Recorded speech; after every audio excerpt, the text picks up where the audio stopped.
मजे में। चलो आज अपन बात करते हैं डेनिश, फ्रेंच एंड स्वीडिश की। सबसे पहले एक ऑर्डर पता करते हैं। ऑर्डर पहले भी बताया। सबसे पहले पोर्चुगीज आए, डच आए, ब्रिटिशर्स आए, डेनिश आए, फ्रेंच आए एंड फिर स्वीडिश आए। पोर्चुगीज आए। सबसे पहले पोर्चुगीज का एक रिवीजन करते हैं। वास्को डी गामा आए, 60 टाइम प्रॉफिट हुआ, आने में मदद करी अब्दुल माजिद ने। यहाँ से गए जब इनको 60 टाइम प्रॉफिट हुआ।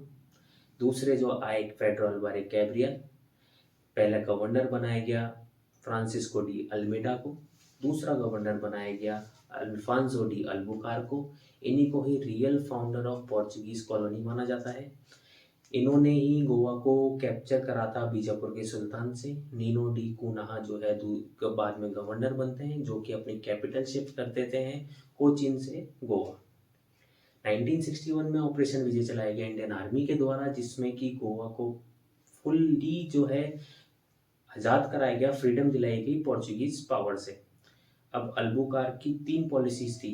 क्या क्या थी? Blue water policy, armada convoy and card system. Blue water में अपने आप को देवता मानते थे पानी का। अर्माडा सिस्टम में ये सिक्योरिटी प्रोवाइड करते थे और कार्ड्स में ही लाइसेंस प्रोवाइड करते थे ट्रेडर्स को। 1556 में इन्होंने प्रिंटिंग प्रेस एस्टेब्लिशमेंट करी, जिसमें पहली बुक थी आयुर्वेद। इन्होंने ही मेज और टोबैको का कल्टीवेशन चालू करा। इन्होंने ही गोथिक स्टाइल आर्किटेक्ट को इन्वेंट करा, जिसमें कि पॉइंटेड रूफ्स होते थे, एलिवेटेड आर्क होते थे एंड हाई सीलिंग हुआ करती थी। इसके बाद आते अपने डच के सबसे पहले तो डच ट्रैवलर थे कार्नेलिस दी हट्समैन। 1602 में इन्होंने अपनी पहली फैक्ट्री एस्टेब्लिश करी। Dutch east India company establish करी। पहली जो इनकी फैक्ट्री एस्टेब्लिश हुई थी वो थी मसूलीपट्टनम में। चिनसुरा में इन्होंने फैक्ट्री एस्टेब्लिश करी। वहाँ पे इनका युद्ध होता है 1759 में, बेदरा का युद्ध, चिनसुरा का युद्ध और हुगली का युद्ध डच और ब्रिटिशर्स के बीच में होता है। इस टाइम पे ब्रिटिश कमांडर हुआ करते थे रॉबर्ट क्लाइव ने डचों को बुरी तरीके से हराया और यहाँ से कहाँ भेज दिया? इंडोनेशिया। इनका मेन जो यहाँ पे पर्पस था आने का, स्पाइस ट्रेड का। अब इंडोनेशिया में स्पाइसेस ज़्यादा है, ये वहाँ पे भी ट्रेड कर सकते हैं, तो डच यहाँ से चले गए इंडोनेशिया, वहाँ पे करने लगे स्पाइस का ट्रेड। इसके बाद में आते हैं ब्रिटिशर्स। जॉन मिल्टन हॉल सबसे पहले ब्रिटिशर्स से इंडिया आए थे। 1 दिसंबर 1600 में British East India company establish होती है। इस कंपनी को जाना जाता है company of merchants of London trading into the East India company.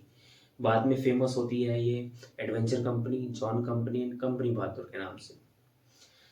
217 share holder से क्वीन एलिजाबेथ ने 15 साल की मोनोपोली दी थी। इसके बाद इसको बढ़ा के 20 साल के लिए एक्सटेंड कर दिया था।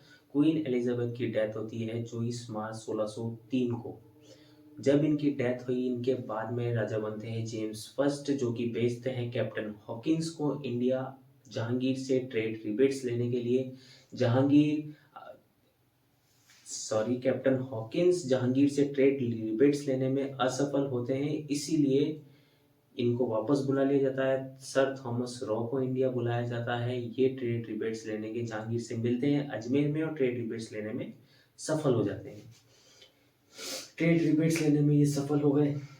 इसके बाद में इन्होंने अपनी पहली फैक्ट्री एस्टेब्लिश करी सूरत में, दूसरी फैक्ट्री एस्टेब्लिश करी मसूलीपट्टनम में, एक विलेज खरीदी चेन्नई, जिसको बदल के मद्रास कर दिया। वहाँ के फाउंडर थे Francis day and Prince Charles second, जो थे 1661 में शादी करते हैं पोर्चुगीज की प्रिंसेस कैथरीन से। इनको बॉम्बे डवरी में मिलता है और ब्रिटिश क्राउन डवरी में बॉम्बे मिला हुआ इसको दे देते हैं। बॉम्बे जो डवरी में मिलता है ब्रिटिश क्राउन को देते हैं ईस्ट इंडिया कंपनी को 10 पाउंड पे सालाना। इनको वहां पे दे दिया। इन्होंने जमींदारी राइट्स करे थे सुतनाती, कालिकता एंड कहाँ के? गोविंदपुर के। वहाँ पे तीनों को मिला के कैलकाटा बनाया। वहाँ के जो कैलकाटा के जो फाउंडर थे जॉब चार्नोक, फोर्ट विलियम बनाया वहाँ पे। मद्रास में ही इन्होंने एक सेंट जॉर्ज बनाया था, फोर्ट जो था जिसका नाम था सेंट जॉर्ज, मद्रास में बनाया था। मद्रास के फाउंडर फ्रांसिस डे। बॉम्बे के फाउंडर थे गेराल्ड ऑंगियर और अपने कैलकाटा के फाउंडर थे जॉब चार्नोक। 1717 में डेलीगेशन आए, जिसमें जॉन शर्मन आए, साथ में डॉक्टर हैमिल्टन आए। डॉक्टर हैमिल्टन ने ट्रीट करा किसको? फर्रुख सैयद को ट्रीट करा। फर्रुख सैयद इससे खुश होकर इनको ट्रेड रिबेट दिए, जिसमें ट्रेड रिबेट नहीं, रॉयल फरमान जारी करा। इस रॉयल फरमान में लिखा हुआ था 3000 में बंगाल का ट्रेड, 10,000 में सूरत का ट्रेड, बॉम्बे मिंट के सिक्के चलेंगे, और हिस्टोरियन ओम्स ने इसको बोला है मैग्ना कार्टा इंडिया का। अब अपन बात करते हैं डेनिश की। डेनिश इंडिया आए तो यहाँ पे डेनिश क्या ज़्यादा मतलब इंडिया आए थे, लेकिन इनका जो लड़ाई झगड़े में ऐसा कोई था नहीं, इसलिए यहाँ पे ज़्यादा टिक नहीं पाए। 1616 में इंडिया आते हैं, ईस्ट इंडिया कंपनी एस्टेब्लिश करते हैं, Danish east India company. Main centre इनका जो श्रीरामपुर था। 1853 में डेनिश अपना सारा जो काम कच्चा चिट्ठा जितनी भी कंपनियां हैं बेच के वापस चल जाते हैं डेनमार्क। डेनमार्क से आए हुए लोगों को ही डेनिश बोला जाता था, इसलिए डेनमार्क चले गए। वहाँ पे ये वापस क्या बेचने लगे, दूध। दूध क्यों बेचने लग गए, डेनमार्क में ज़्यादा डेयरी प्रोडक्शन ज़्यादा है, इसलिए वहाँ पे जाके दूध बेचने लग गए। इसके बाद आते हैं फ्रेंच। फ्रेंच को ये बात लेट पता लगी कि भाई ब्रिटिशर्स बहुत अच्छी से ट्रेड कर रहे हैं वहाँ पे, तो हमें भी जाना चाहिए। तो फ्रेंच ने 1664 में वहाँ के राजा थे लुई 14, ये साथ में अपने वित्त मंत्री निर्मला सीतारमन को लेके आए। निर्मला सीतारमन को नहीं लाए थे, वहाँ के जो फाइनेंस मिनिस्टर थे कॉलबर्ट, जो निर्मला सीतारमन यहाँ के फाइनेंस मिनिस्टर है, ये फाइनेंस मिनिस्टर कॉलबर्ट को लेके आया। एस्टेब्लिश करा फ्रेंच ईस्ट इंडिया कंपनी को। 68 में इन्होंने पहली फैक्ट्री एस्टेब्लिश करी सूरत में। सूरत में क्यों करी हुई, सवाल उठ सकता है, सूरत में क्यों करी। ये फॉलो करते थे ब्रिटिशर्स को, क्योंकि इंडिया में मेन पावर क्या थी, ब्रिटिशर्स। अब ये भी चाहते थे जो ब्रिटिशर्स करें हम भी वही करेंगे। तो ब्रिटिशर्स सबसे पहली फैक्ट्री परमानेंट सेटलमेंट के बाद में कहाँ पे स्टैब्लिश हुई थी, सूरत में। इन्होंने भी कर ली सूरत में। वहाँ के इनके फाउंडर थे फ्रांसिस कैरो। 69 में फैक्ट्री एस्टेब्लिश करी मसूलीपट्टनम में। ब्रिटिशर्स ने भी मसूलीपट्टनम में फैक्ट्री एस्टेब्लिश करी थी, इन्होंने भी दूसरी फैक्ट्री एस्टेब्लिश करी मसूलीपट्टनम में। अब इनसे बोला कि भाई ब्रिटिशर ने सिर्फ फैक्ट्री एस्टेब्लिश नहीं करी थी, गांव भी खरीदा था चेन्नई के नाम से, बाद में उसको मद्रास में कन्वर्ट कर दिया था। कहना ठीक है हम भी खरीद लेंगे। इन्होंने भी पुडुचेरी खरीद लिया। किससे खरीद लिया, शेर खान लोधी से, जो कि उस टाइम पे गवर्नर थे कहाँ के, वेलिकोंडापुरम के। 1673 में खरीदा था। फाउंडर थे पौंडीचेरी के फ्रांसिस मार्टिन, वहाँ के फाउंडर थे फ्रांसिस मार्टिन। और वहाँ पे ही एक फोर्ट बनाया गया, जिस फोर्ट का नाम था फोर्ट लुइस। फोर्ट लुइस बनाया गया 1674 में। इन्होंने बंगाल में चंद्रनगर नाम का एक जगह खरीदी, इसमें 1692 में वहाँ पे इन्होंने फैक्ट्री एस्टेब्लिश कर ली। अब इन्होंने वहाँ पे जगह क्यों खरीदी, क्योंकि इनसे बोल दिया कि यार ऐसा मजा नहीं आएगा। ब्रिटिशर्स तो बंगाल भी गए थे, बंगाल में इन्होंने खूब ट्रेड कराया। इन्होंने कहा भाई हम भी बंगाल जाएंगे, तो बंगाल में क्या करोगे जाके, उन्होंने तो वहाँ पे भी फैक्ट्री एस्टेब्लिश करी थी कि हम भी करेंगे। तो वहाँ पे फैक्ट्री एस्टेब्लिश करने के लिए एक कॉलोनी ही खरीद ली, इसका नाम था चंद्रनगर, वहाँ पे फैक्ट्री एस्टेब्लिश कर ली।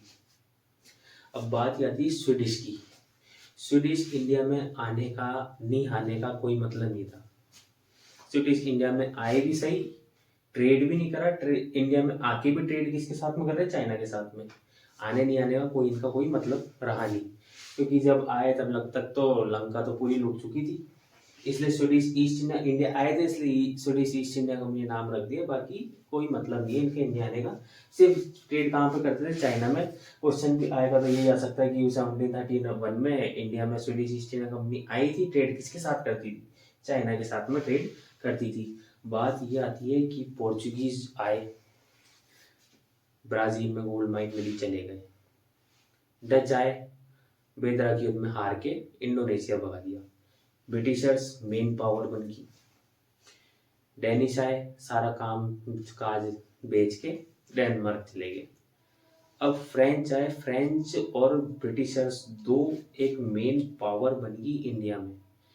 फ्रेंच का मेन जो सेंटर था पौंडीचेरी, ब्रिटिशर्स का मेन सेंटर मद्रास। अब दोनों जैसे एक म्यान में दो तलवारें नहीं रह सकती, वैसे ही एक इंडिया में दो अलग अलग कंपनियां काम नहीं कर सकती। जैसे Pondicherry French east India company, एक ब्रिटिश ईस्ट इंडिया कंपनी, दोनों काम नहीं कर सकती। इसलिए इन दोनों के बीच में युद्ध चलता है। इन दोनों के बीच में 3 युद्ध हुए, तीनों को बोलते हैं कर्नाटिक वॉर्स या फिर Anglo French wars. Carnatic war ही क्यों बोलते हैं, क्योंकि आज का कर्नाटक उस टाइम पे कर्नाटक नहीं था। तमिलनाडु का एक छोटा सा गांव था कर्नाटक, जहाँ की कैपिटल थी अर्काट। अर्काट में तीनों युद्ध हुए थे, जो कि तीनों युद्ध हुए, चलो ये इतना ही देखते हैं। तीनों युद्ध हुए अर्काट में। बाकी जो मेन जो इसकी डिटेल है वो नेक्स्ट वीडियो में पढ़ेंगे।